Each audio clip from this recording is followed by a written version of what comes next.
Hello everyone, this is Kona, and thank you for tuning in to another TF2 commentary.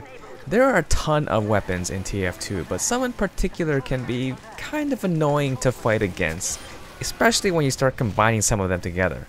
Recently, the various leagues of competitive sixes in TF2 formed a global list of banned weapons, which is great news, and people from the community helped explain to me why certain weapons were banned. The reasons for some of these bans was because it was a little OP, or it was not fun to play against. So I was thinking, well, what are some weapons or weapon combos that are not so fun to play against in casuals? Now, I'm not saying that we should ban weapons in casuals, of course that would be silly, right? But I was wondering, well, what really gets me tilted when I play?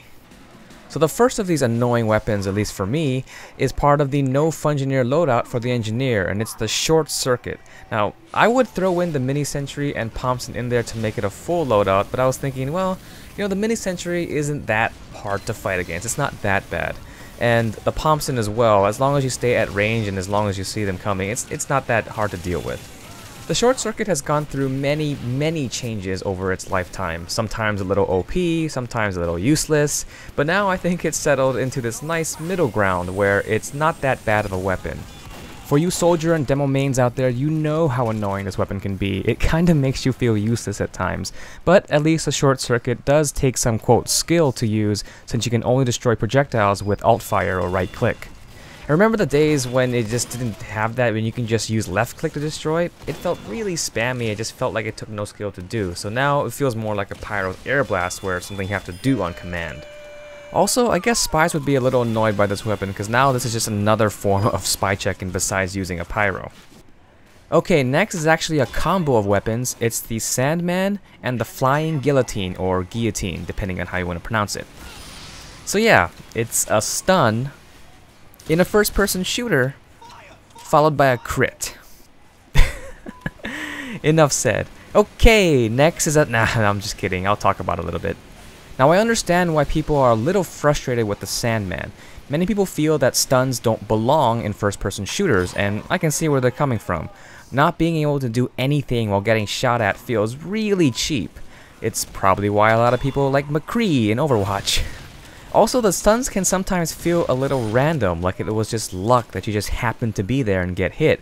And you're like, was that scout really aiming for me? I don't know.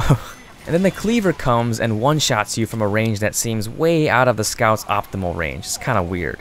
It's a little tough to see the Flying Guillotine in the air, which makes dodging difficult, and you know, no one likes bleeding. Bleeding is really annoying. But I do have to say that when I use this combo against other people, it is kind of funny to go see them flying after that crit. Yay for video game physics. Okay, next is part of the classic Doctor and Forsicle loadout. It's the Dead Ringer and the Spicicle. Now, these weapons have gone through many changes over the years, but it proves to still be a really good combo, especially against newer players that might not understand the concept of Dead Ringer spies. The Dead Ringer itself is annoying to play against because of the speed boost and the fact that they don't flicker and they don't catch fire for 3 seconds after activation. Now, most experienced players know it's a Dead Ringer spy since it's pretty obvious to them, right? If you're playing this game for a lot, you know when you hit a Dead Ringer spy. But a lot of the times, those spies are out of there so fast that it's not worth chasing them down. It's really annoying to have to stop what you're doing and go find him. So you're kind of like, okay, yeah, he'll come back in a few seconds. I'll take care of him then. The problem is that experienced DR spies know this, and when they come back, they're going to pick off players who weren't paying attention in the first place. So sometimes I feel actually kind of bad when I watch a teammate get stabbed by a Dead Ringer spy that I actually kind of helped.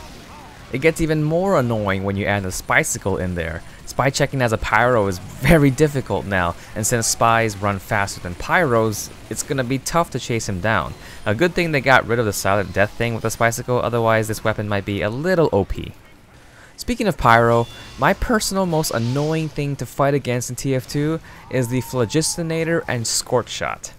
Let's talk about the Scorch Shot first. This weapon is so it's interesting. Don't get me wrong, it's a lot of fun to use when I want to like annoy the enemy. It's not the greatest in terms of damage, but here I'm talking about the most annoying thing to get hit by. And getting hit by a Scorch Shot Pyro at range is annoying, and it has a chance to hit people twice, which makes it doubly annoying. Plus, there's the knockback. No one likes getting knocked back. Well, Scorch Shot is annoying as is, but when you combine it with the most annoying weapon in the game, at least in my opinion, the Phlogistinator. You know that saying that something is greater than the sum of its parts? Yeah, that's the Phlog and the Scorch Shot. At times it feels like their annoyance factors are multiplied together rather than just added up. Just use a Scorch Shot to build meter at range, go around a corner, pop your Phlog, and W plus M1 your way to the top of the scoreboard. I know it's not that easy, but still, it's kind of annoying when it happens, and it just you just die instantly from that crit. But what about you? What are your most annoying weapons in TF2? It can be annoying weapons that you have to fight against, or it can be weapons that you yourself use to annoy everyone else. Let me know in the comments below. So I hope you enjoyed this video, thank you very much for watching, and have a great day.